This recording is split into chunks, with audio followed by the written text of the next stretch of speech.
Bienvenue à l'église du ministère de la Restauration. Soyez tous richement bénis. Je me présente, mon nom est Pasteur Julien Guindon, plus connu sous le nom de Pasteur JG.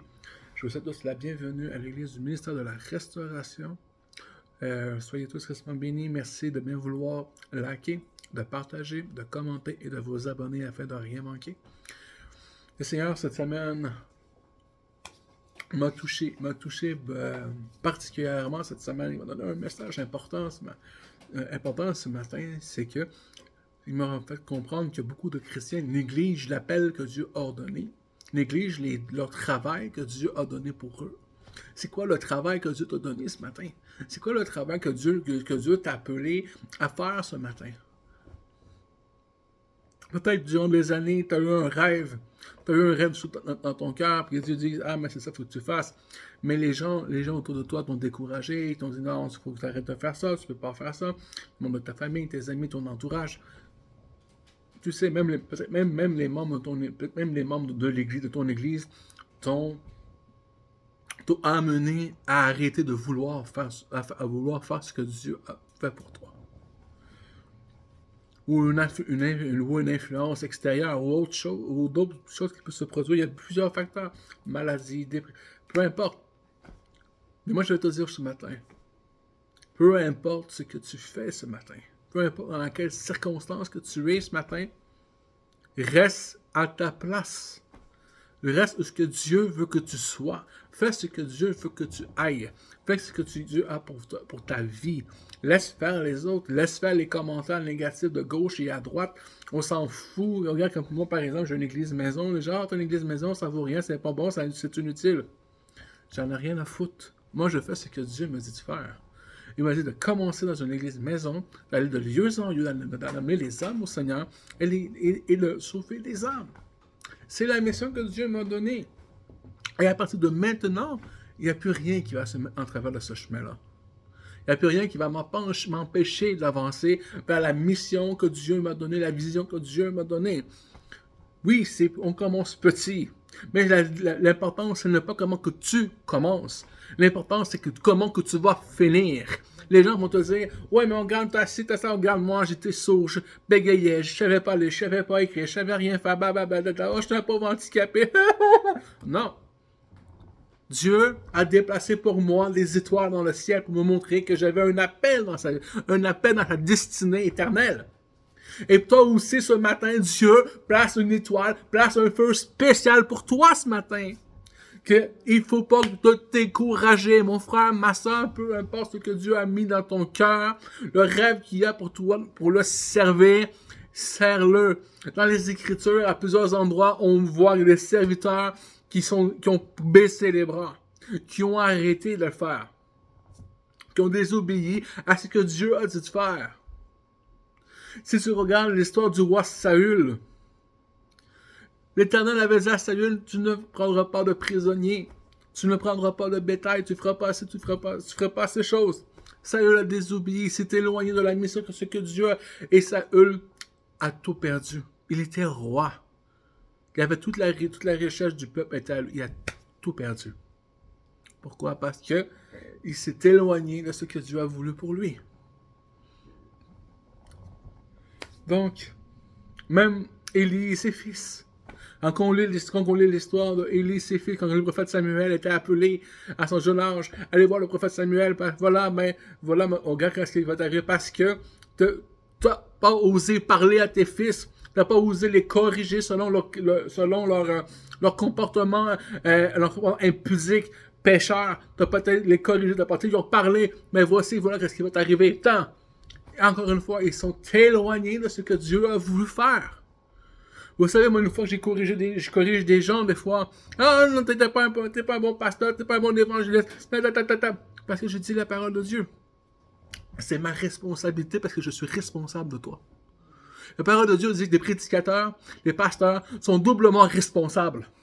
Donc, s'ils ne parlent pas, s'ils agissent pas au moment important, mais ils sont le sang de ces personnes-là où ce qui n'a pas parlé, c'est sa charge à lui qui va être dessus. Est-ce que tu comprends ce que je suis en train de te dire? Là, la responsabilité d'un pasteur. que s'il ne parle pas au moment important, il est doublement responsable. Donc, ça veut dire que si tu vois ton frère en train de pécher, toi qui es spirituel, tu dois le redresser. Tu dois le corriger, tu dois le reprendre. Pas le juger, mais le reprendre, le remettre sur le droit chemin. Voici ce que Dieu a pour toi, ça. Mais Dieu n'aime pas ce que tu fais. Voilà les bénédictions qui vont suivre ce que tu fais. Voilà, tu as eu mon message. Gloire à Dieu. Il n'y a pas de jugement là-dedans. Mais le problème, c'est que les gens se fâchent. Les gens ne comprennent pas l'approche. Ne comprennent pas parce qu'ils sont trop dans l'idéologie que Jésus t'aime, de ne pas juger, de ne pas faire ci, de ne pas faire ça, puis on fait ce qu'on veut, puis mets-toi de tes affaires, puis blablabla. Je suis désolé, Jésus-Christ n'a pas dit sur la croix parce qu'il s'est mêlé de ses affaires. Jean-Baptiste s'est pas fait couper la tête parce qu'il s'est mêlé de ses affaires. Les apôtres qui sont morts, lapidés, décapités, mis sur la croix, Pierre qui a été battu à mort par l'épée, crucifié, mis sur la croix à l'envers, crucifié en envers, n'a pas été sur la croix parce qu'il s'est mêlé de ses affaires. Je m'excuse. Non. Il a osé parler où ça l'a dérangé. Savais-tu que Jésus dérangeait même jusqu'au point, même au niveau de ta bouche? Quand il y a eu les noces de Canaan, je sais pas, on parle de déranger de ses affaires. Tu vois, je t'en parle des choses. Même quand il était dans les noces de Canaan, là. Quand il a pris le vin, quand il a changé l'eau en vin, le vin qu'il a pris, est-ce que tu savais que c'était du vin excellent? Du vin très puissant, très bon, le meilleur vin qu'ils ne pouvaient pas avoir. Et qu'ils ont pris, ils disent, on ne comprend pas normalement, et on saoule avec le mauvais vin, on donne de bon vin au début, un coup que les gens sont sous, on donne du mauvais vin, ils n'en voient pas la différence, ils sont sous. Ils sont ivres. Ils ne voient pas la différence. Mais celui qui a vu la différence, il dit, du début à la fin, vous nous avez servi du bon vin. Et il a été dérangé jusque dans le goût. Il a changé l'eau en vin. De l'eau, du bois de l'eau, bois une gorge de vin, tu vas voir que c'est pas tout à fait le même goût. Donc, c'est ça que je te dis, ne néglige pas ce que Dieu a mis dans ton cœur, les talents que Dieu t'a donnés, les talents que Dieu t'a mis. Tu dis que tu es un évangéliste, mais sois évangéliste. Il dit que tu es un pasteur, sois un pasteur. Ne te décourage pas par l'oppression du monde. Ne te décourage pas, comme on peut dire ça, les persécutions des gens, les influences extérieures. Ne te décourage pas, respecte la vision que Dieu t'a donnée, mon frère, ma soeur. Reste dans le chemin où tu dois être ce matin. Moi, tu sais, en même reprise, j'ai voulu baisser les bras.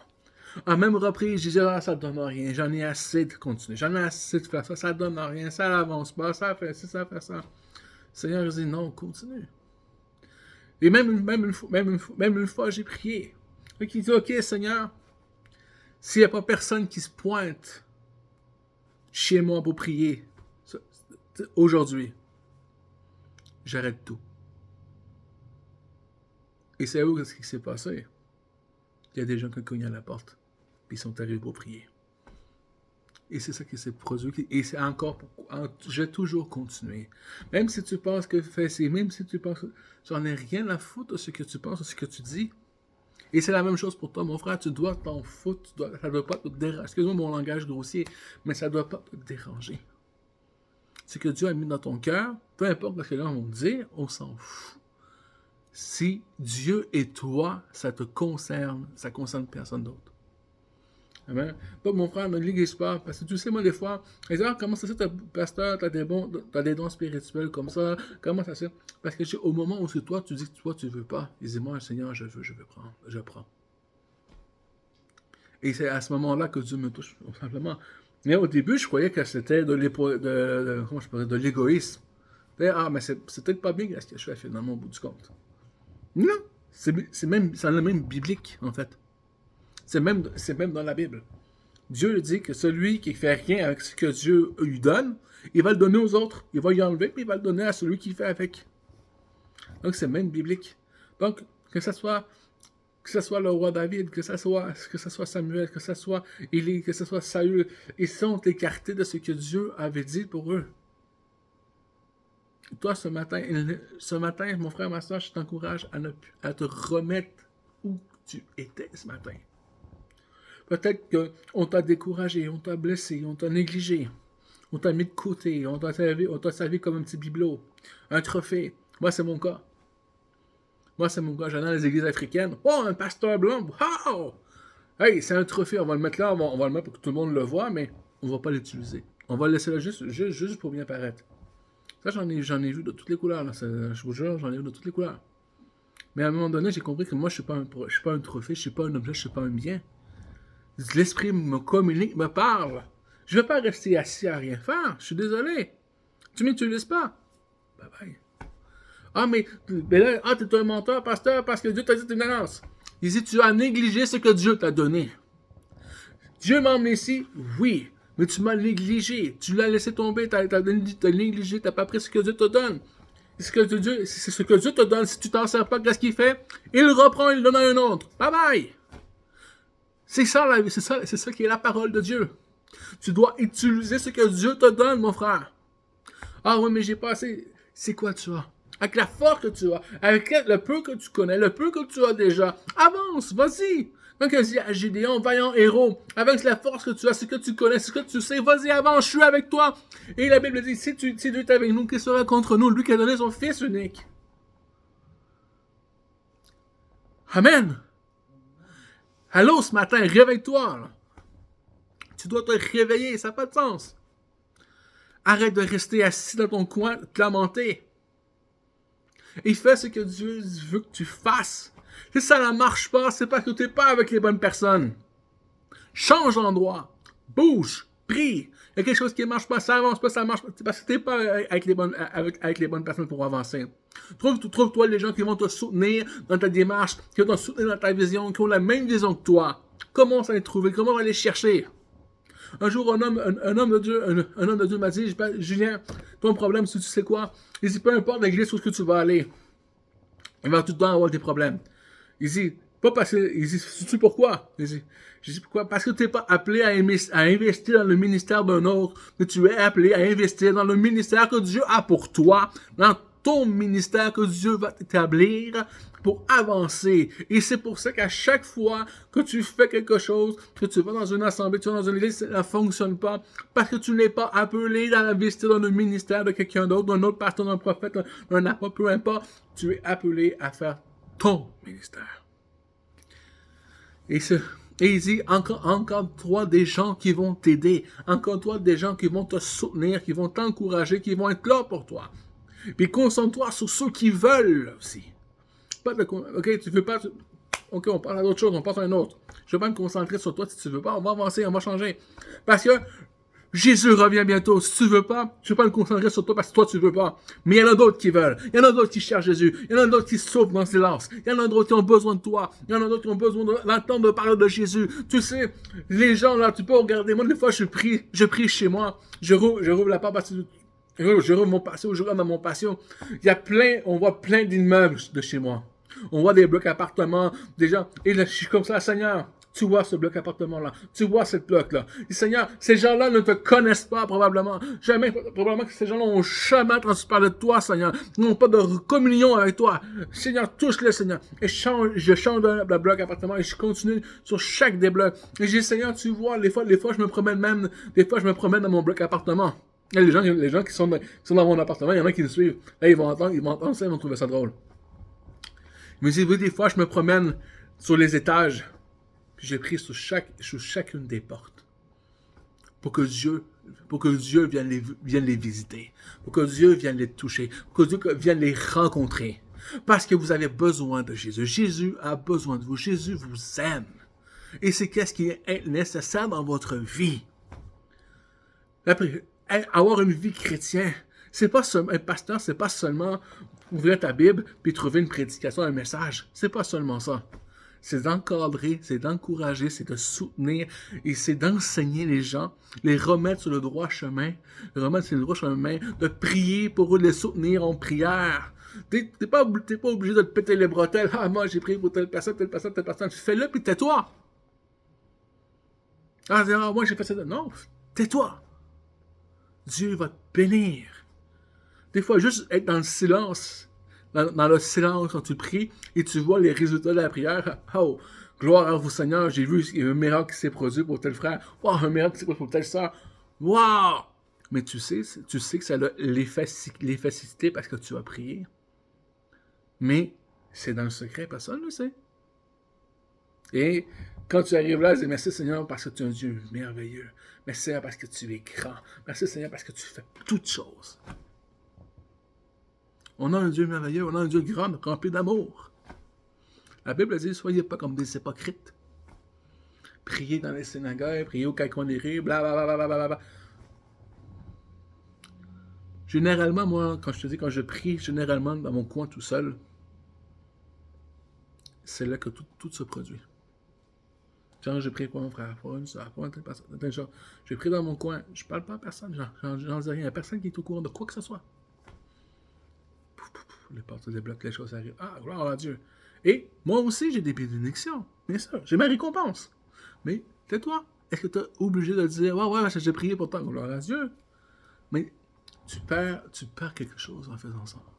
Pour toi, ta récompense, c'était pour toi ta récompense, mais reçois la bénédiction. Amen. Il y a beaucoup de choses qui se font dans le secret que tu sais pas. Il y a beaucoup de gens, comme tu me viens de dire. Il y a 2-3 personnes qui suivent mes vidéos en ligne, qui vivent dans mon bloc appartement. Donc, ils vont écouter ça. Tu fais-tu vraiment ça? Là? Ils vont me parler. Oui. Je passe. Seigneur, touche personne. Seigneur, attends. C'est secret. C'est caché. Personne ne le sait. Quand je bloque, c'est secret. Mais prie, mon frère. Tu sais, Dieu nous a donné une diversité de travail. Moi, le premier travail, c'est l'intercession, c'est la prière. Ça, c'est le premier. Le premier, c'est avoir ma communication, ma relation avec lui personnelle. Deuxième, de prier pour les autres. Mais le premier, avant toute chose, c'est d'amener des âmes à Jésus. C'est de te servir. Quoi tu crois que je parle en langue, j'ai les prophéties, descendement des esprits, opérer les miracles, guérisons. Pourquoi j'ai tout ça? Parce que je cherche sa face. Je la sers coûte que coûte. Regardez, je vais te faire un exemple. Mais je pense que j'en ai déjà parlé, mais regarde, vous voyez, voilà un exemple, j'ai passé une entrevue la semaine passée. Pour un travail, un entretien d'embauche. J'aurais eu le travail, j'aurais voulu. Savez-vous pourquoi je ne l'ai pas eu? Ben, j'ai refusé de travailler le dimanche. Tout simplement. J'ai dit non, je ne travaille pas le dimanche. Je peux travailler 6 jours semaine, c'est bon. Mais le dimanche, je ne travaille pas le dimanche. Et c'est pour ça que j'ai pas eu ce travail-là. Parce que j'ai refusé de travailler le dimanche.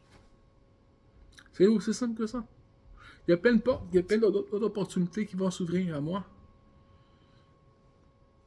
C'est tout. T'as pas à chercher, à te casser la tête, mon frère. Écoute, j'avais préparé un passage biblique, on l'a lu avec l'évangéliste Maryse, mais écoute, je crois que tu sais que t'es dans ton conscience, dans ton subconscient, ce que je te dis, c'est la vérité. Je crois que tu comprends dans ce que je t'apprends de t'expliquer, c'est ce que Dieu veut que tu sois.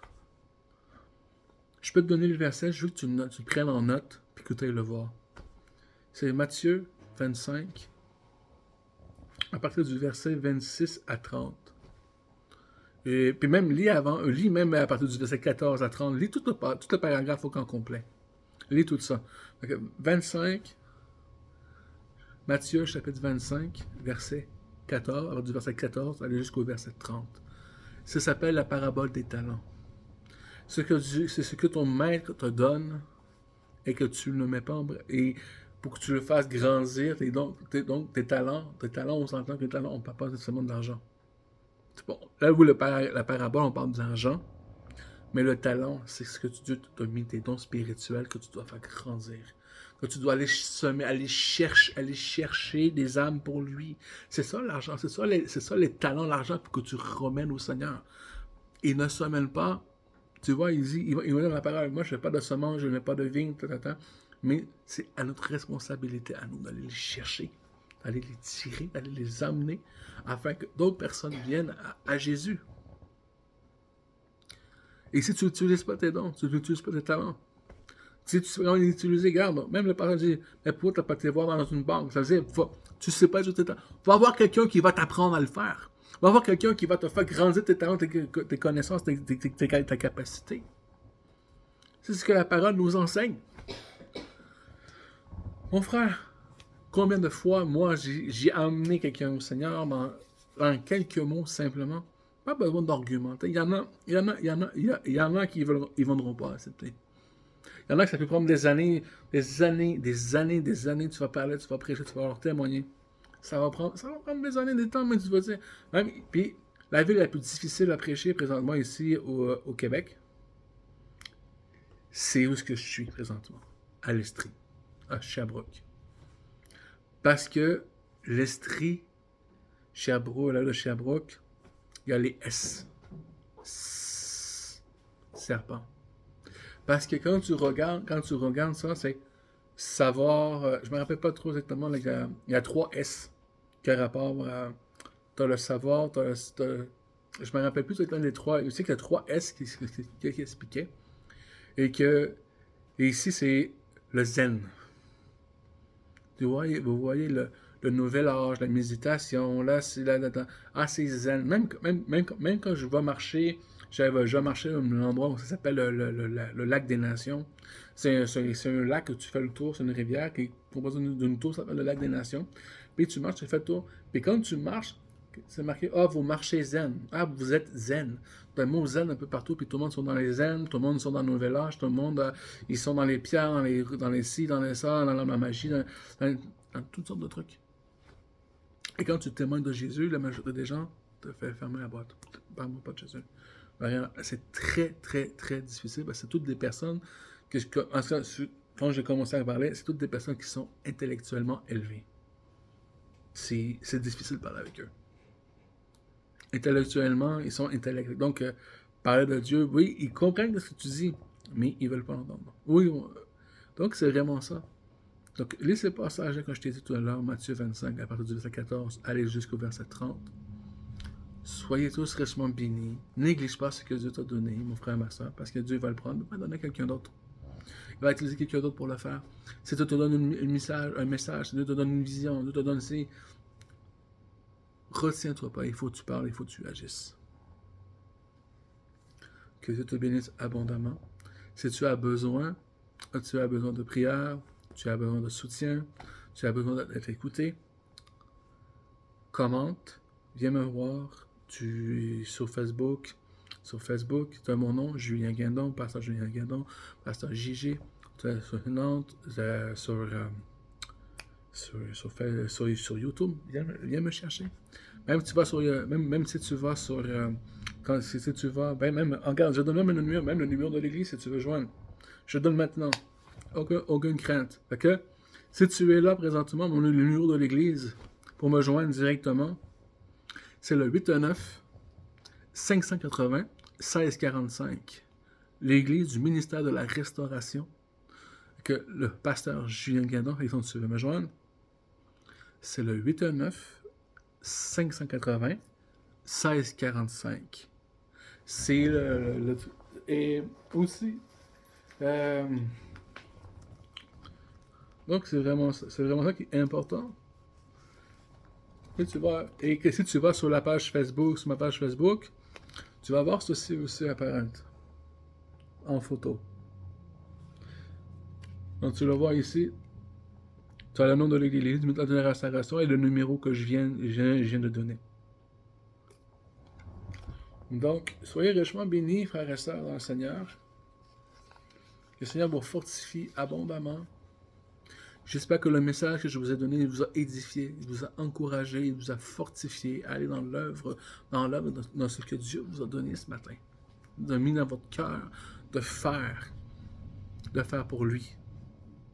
Et j'espère que ça vous a restauré, remis sur le droit chemin, parce que le but de l'Église, du ministère de la Restauration, c'est de restaurer.